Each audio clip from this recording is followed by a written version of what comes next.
Friends and viewers, welcome to today's interview with Lamin Barrow here at the Gambia Online TV, an online TV that exists to unleash the entrepreneurial talents and creative energies of the real Gambian people. Today, our discussion will be or shall be centered on success in the Gambian context, especially on our youth development and empowerment. The best person to help us to discuss this will be Lamin Barrow himself. Lamin is an entrepreneur, is a career coach. He's also an author. One of his marked books titled Success Starts With You will be used in our discussions today. So stay tuned and stay tight. Without much time to waste, I want to welcome Lamin into our program. Lamin, you are welcome.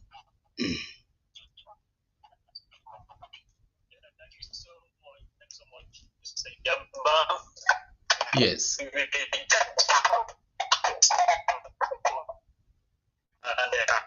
someone who has been speaking on success for been youths, been entrepreneurs. I always forward to platforms like this and be able to impact the minds of young people positively and also help them to discover the gift and the abilities that God has put in them in impact their nation. So this is something that I look forward to, and then I believe that we are going to have a question as we go into the program. So thank you, Lamin. We are struggling with the network. I hope our viewers will bear with us as the Gambian network, but I hope it will be better along the line in our this interview.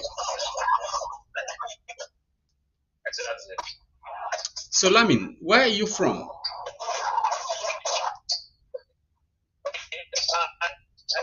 from the countryside, precisely Yamina, and then a small town called Buda. That is where I did my childhood, especially my primary education, and then from there I proceed to Brikama school. That is where I did my secondary school. We came to the capital, St. Augustine, precisely. That's where I did my high school. From there, my high institution, I went to Nigeria to did some leadership studies.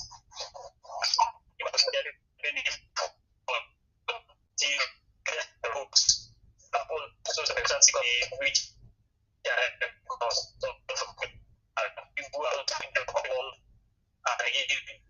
also have dreams that they want to achieve. So that's the little about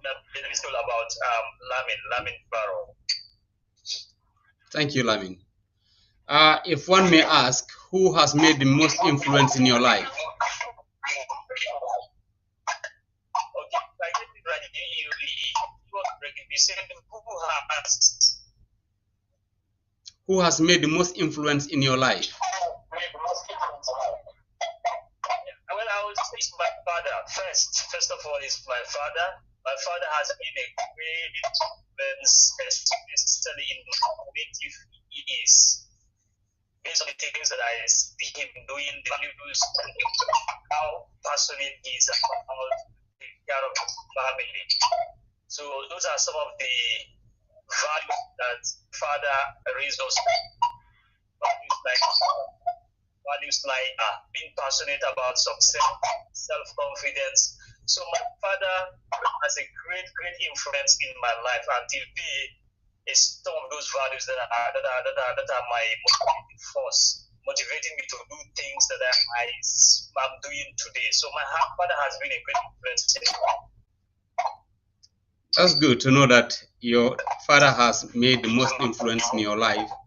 Like most African kids, I think our parents have made an influence, an impact in our lives, either directly or indirectly.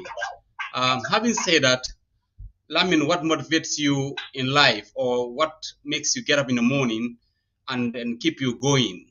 What are you driven about in terms of relationships, money, and success?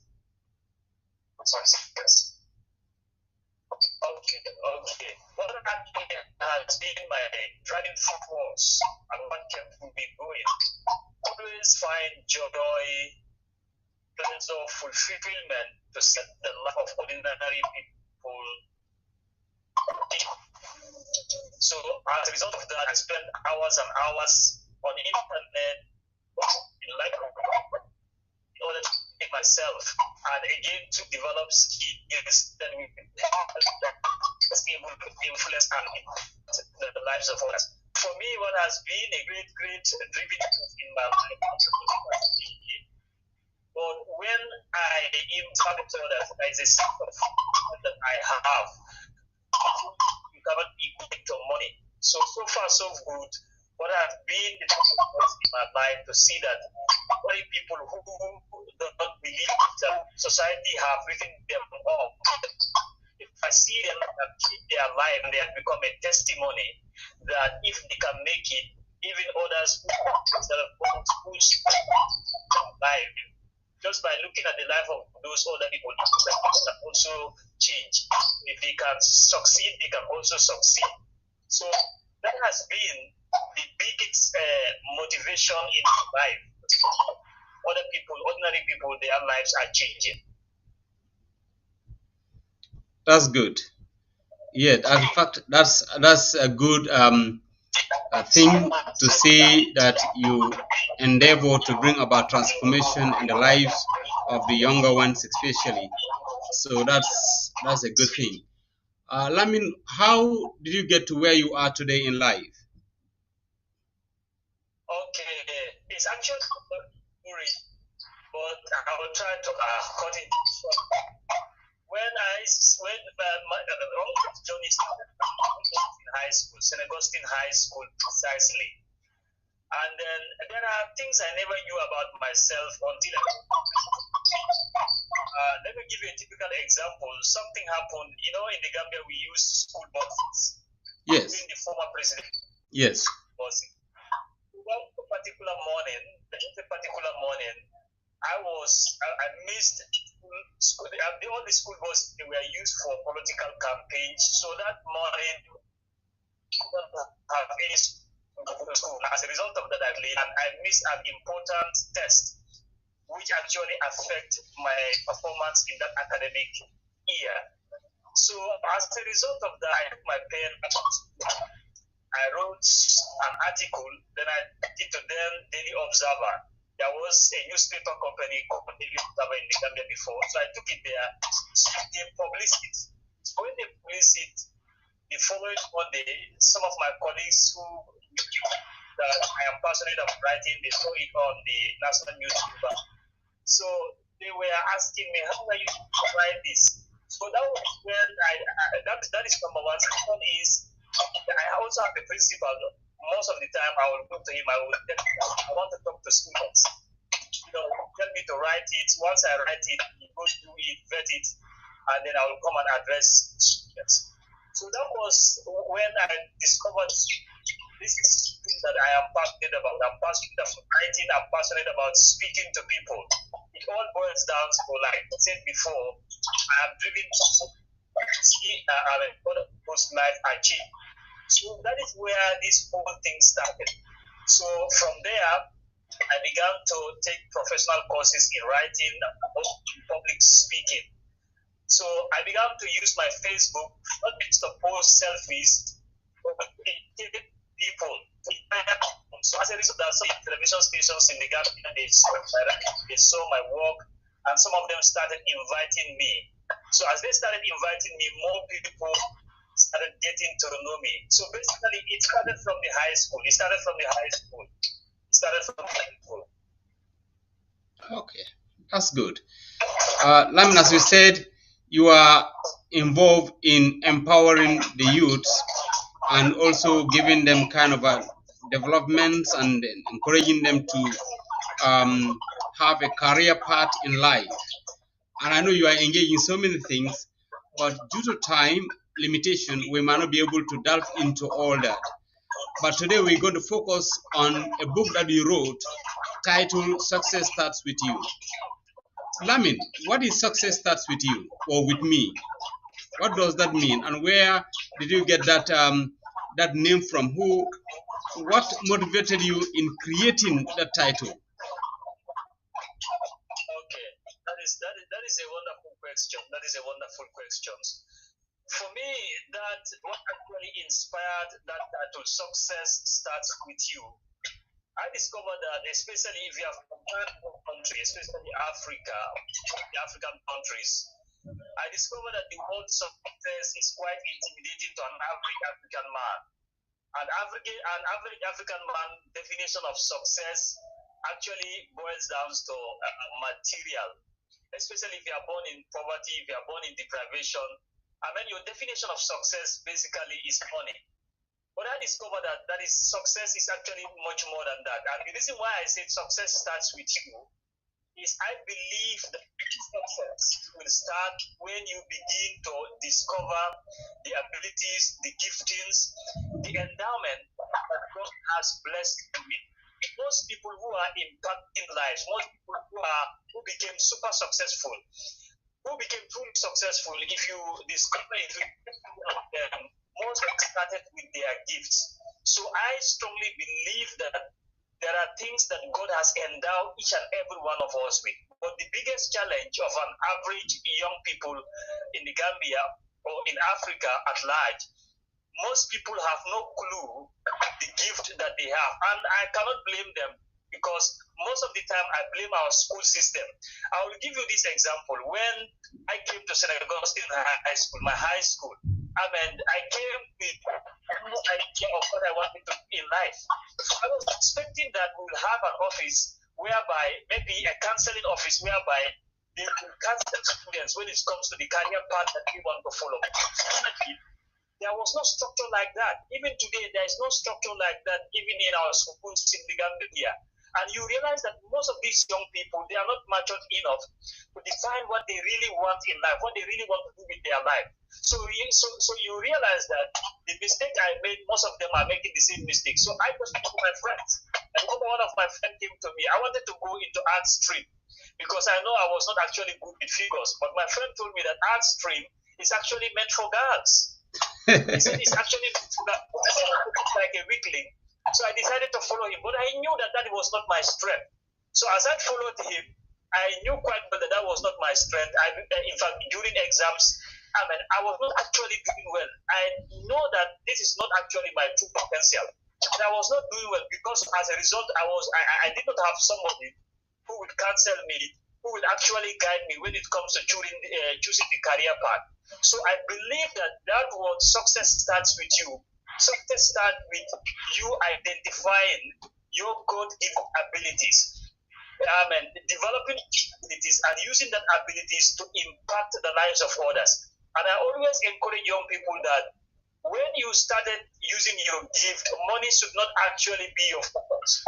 Because when you solve people's problem with your gift, with your talent, of course, the reward that they will give you is money. Money is just a means of exchange of the value that you provide. So if you use your gift to provide value in the marketplace, you will of course have money. So success starts with you. The basic idea about that title, your success will start when you start discovering yourself. So as a young person, have you discovered yourself? Do you know your person? Do you know the problems that you are good at solving? So everything actually begins with that. Everything begins with that. That's good. It looks like for many authors or professionals or experts, I could call them, they even find it very difficult to define the term success. For the word success, for many people, means different things to many different people. It differs from person to person and from culture to culture. As you said, for some, it will mean a lot of money, fame, wealth, good health, and so on and so forth. But what I was able to capture from your observation, from your talk here, is looks like success. It could also be both a journey and a goal. So it's difficult to say that I have attained it. It's there. I am holding success. Is that possible? Is that what I'm trying? Is that what you're trying to communicate? I don't want to put words into your own mouth. How can you say this is success? How can you get hold of it? Okay. Question. I use success actually is different to different people. For example, if you are born in deprivation, you are born in poverty, your own definition of success will be material, will be money. If you maybe are somebody who actually money actually is not a problem, maybe marital challenges, marital success will actually be your definition of success. But like coming down to your question, for me, my philosophy and my own definition of success is when a man discovers the gift, the abilities, the purpose that God has created him to do here on earth. Once you identify it and you are using it to solve problems for people, to relieve the pain of people, to answer the questions that people are battling with, as far as I'm concerned, for me, that's what success means to me. Because I know that you can never truly discover your gift without, having experienced a material benefit or a material blessing. So for me, when it comes to the ladder of success, money is just the last thing. But first is the impact. You are able to impact generations. You are able to impact the lives of people. Most of the people I've seen, whether Aliko Dangote of Nigeria, who is into business, whether in the entertainment industry, the musicians, or in the athletic sport, you have footballers like Cristiano Ronaldo. They started with their gift. They started with their gift. They started solving problems for people. They started meeting the needs of people. And as a result of that, the reward become fame, the reward become money, there are so many things when you impact the lives of people. So what I encourage young people is focus on becoming a person of significance, a person of value, a person who has skills, a person who has ideas, who can solve problems for organizations, who can solve problems for nations, who can solve problems in their communities. As long as you are doing that, you will of course be rewarded with money, because money is just a means of exchange of value. So when you provide value, of course, materially you become successful. But start with your gift. That's good. Thanks for that clarity. On that same light, you also mentioned things like, to be successful, if one applies these laws of success in your book, you mention laws. What are some of these laws of success that you mention in your book? If not all, just tell us some few. Okay. In the chapter 1 of my book, Success Starts With You, the chapter 1 of my book, I was actually talking about decide your future. I'm challenging young people to decide their future. Now, my focus on the power of vision for young people to understand the power of the choices and the decisions they make on daily basis. Because what I discover is the quality of your decision will also be determined by the quality of the information that is available to you. So decision is so powerful, and I began to delve into the whole decision. I discovered that decision because most of the words that we are using today in English language, they originated from other languages. So the word decisions comes from the Latin word. So when you break the word down, you realize that you have the word D and you also have the word side. So, but in English language, the decision actually means just up your mind. But in the Latin, it has totally a different meaning. So I'm challenging young in chapter 1 to decide on their future. And in the Latin, to decide actually means two things. It means to cut off. It also means to kill, but in terms of what options. So to cut off, then people need to cut off from their life, be focused. And there are so many options that life throws at you. Which options you have to cut them off in order to focus on your future. So the chapter 1 actually is guiding young people how to make better choices so that they can become successful. That's good. Okay. And chapter 2 or whatever, you're talking about the gifts, right? Like setting goals, setting some priorities in one's life.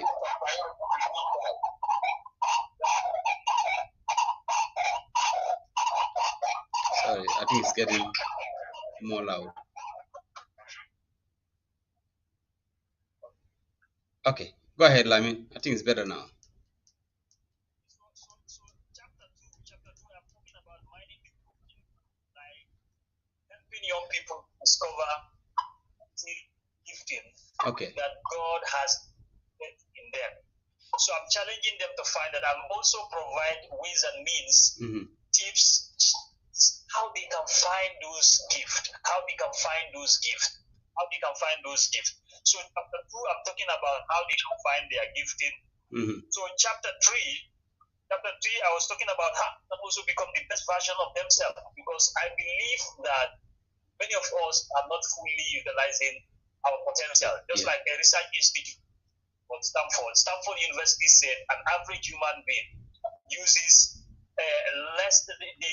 almost about 2% of their potential in their lifetime. So imagine that God has given you 100%, but you are only using 2%, which means 98% lies wasted.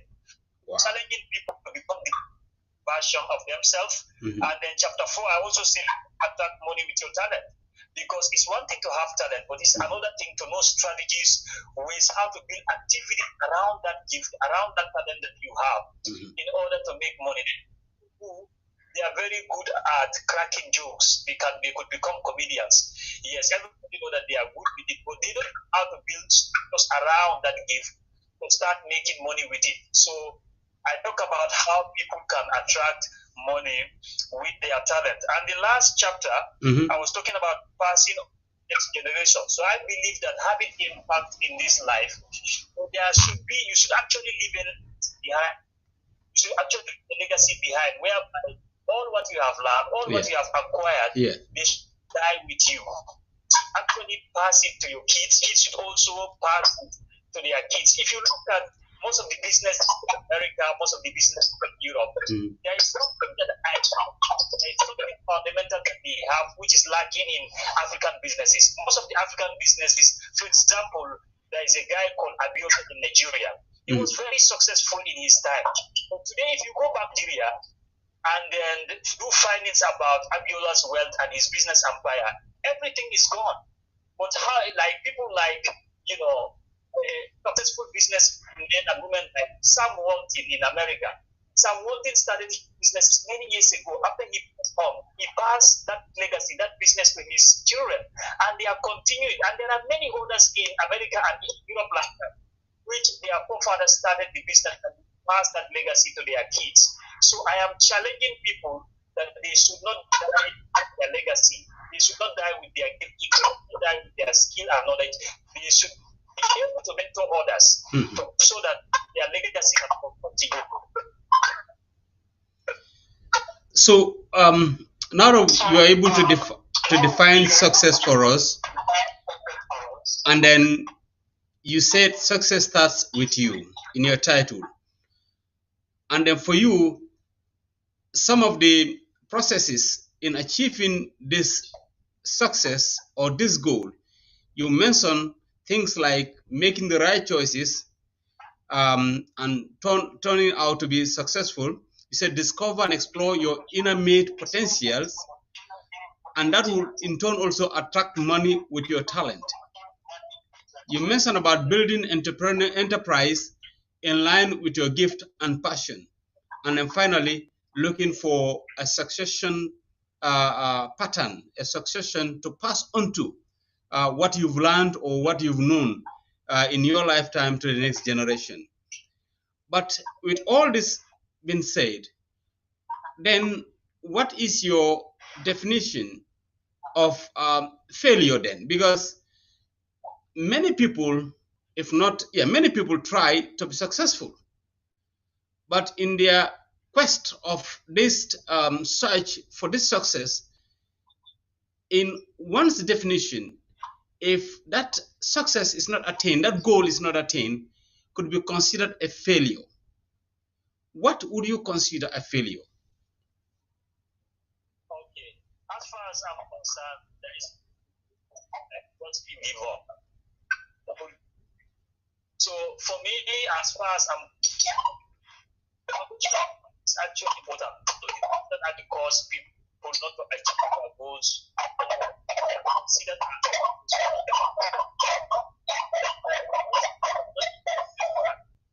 Because see, when you are not operating in your strength, of course you will struggle.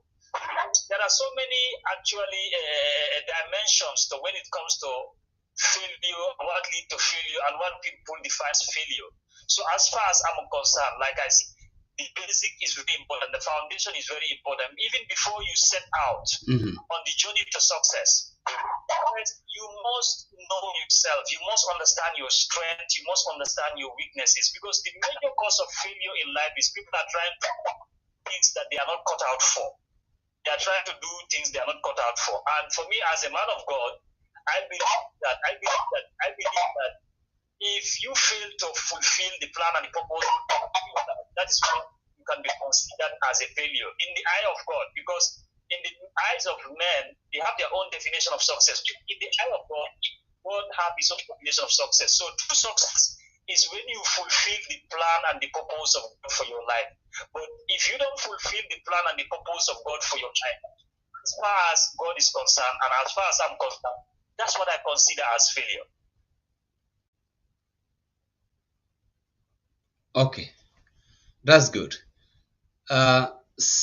Technically, you're trying to say failure for you would mean not pursuing your God-given potential, what God has put in your heart. You fail to pursue it, and then in that you consider that to be kind of a failure. But once you pursue your God-given potential, and you do it diligently with perseverance, hopefully God in turn will lay his hands on it for you to be able to achieve that which he wants you to become. That becomes success. Right? So now, Lamin, where can people learn?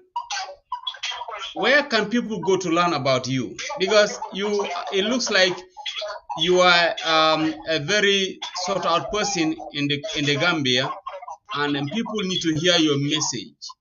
Where can people go to learn about you?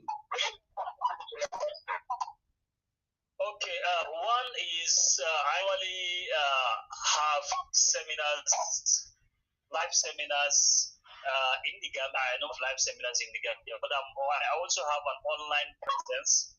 Like I make use of Facebook a lot, and again too is I also make use of some of the Zoom programs. We normally organize Zoom meetings. So again too, I have my Churchillstown. I have my office at Churchillstown. So just opposite the Igbo Town Junction, that's where my office is. So if people want to meet me physically, of course they can come to my office. But if although maybe you're not in the Gambia, you want to have access to me, you can have access to me through my Facebook. You can have access to me through my Facebook. That's good. So in the next few months or few days or few years, what can people expect from you? What is cooking? Okay. What is Lamin trying to prepare or cook for us, for the people? Okay, my new book is coming out. Shaping Your Future. Shaping Your Future. My new book coming out. So that is something I should be expectant, that my new book is coming out, Shaping Your Future. So soon it will be out. Once it is out, I will make the public to know via my social media handles. So that is something that they should actually expect. That's good. Lamin, before we close, what is one final thought that you want to leave our listeners with? Okay, that is very, very important.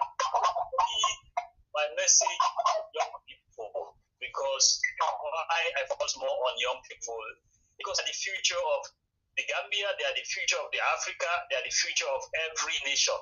Once young people get it wrong, you will realize that there is no future for that nation. So my challenge for young people and encouragement for them is, I know there are so many things that are happening in the life of young people, especially when it comes to peer pressure. You see your friend that you are in the same class with, he's riding a latest car, maybe he has traveled. To you it seems like nothing is happening in your life. That alone is putting a lot of pressure on young people. As a result of that, many of them goes into things that they shouldn't have gone into. So I'm challenging them that for them to understand that life is all about stages. Life is all about stages. So at certain stage, you have to find out who you are. That is when you discover your talent. That is when you acquire skills. That is when you go to school to learn. And then another stage is to apply some of those things. And all those things, is a process. So within that process, patience becomes very key. Patience becomes very key. And also virtues like integrity becomes also very key. So the future is bright. The future of Gambia is bright. But young people have to prepare so that, when the baton is handed over to them, they will take these nations to another level. So my final word for them is, listen, whatever you are pursuing, you have to be patient. You also have to be preparing yourself. I'm going to end it with this quote by an American author. He said, most of the time, he said, it is better to prepare for an opportunity, not to have one, than to have an opportunity and not to be prepared for. So opportunities are coming, opportunities are around every day. So what I would challenge them to do is develop skills for those opportunities, to be able to solve when opportunities come. To go back to school, have degrees, so that any moment that those opportunities come, you can be in a better position to take advantage of those opportunities. So that is my final words to the young people. Thank you, Lamin. So finally, how can listeners support you and your work? Okay. Of course, we in every endeavor that you are doing, of course, you need support. So the best way that the listeners can support us is when we publish educational materials like this book, Success Starts With You. Of course, they buy. Once they buy it, of course, they are supporting us. So I will encourage them, of course, to buy our materials, to also book for our coaching sessions, and also participate in our seminars and programs. As they are doing that, they are getting blessed, they are also supporting the work. Lamin, thank you so much. We really appreciate your time. Sorry for the glimpses we had in the beginning of the interview. Hopefully, we might reschedule another one in the near future when time permits. But other than that, we want to say thank you. Just like Lamin said, just to recap things here for everybody, is that success is an important element in one's life, and to be successful, one needs to set goals, set priorities in your life, and work towards it by setting out objectives and processes in order for you to be able to achieve it. But ultimately, not forgetting the hand of God that will ultimately lead and guide you into achieving that goal. In Lamin's book, he mentioned so many things that we can learn. He talks about making right choices. He talks about exploring our innate potentials. He talks about attracting money with our talents and building enterprise in line with our gifts and passion. And finally, he talks about grooming and passing on onto our successors in order for our successes to be sustainable and to be recognized. So Lamin, having said that, we want to say thank you, and then God bless you, and have a great week and a great weekend. Until we meet again, you take care and God bless you. Bye.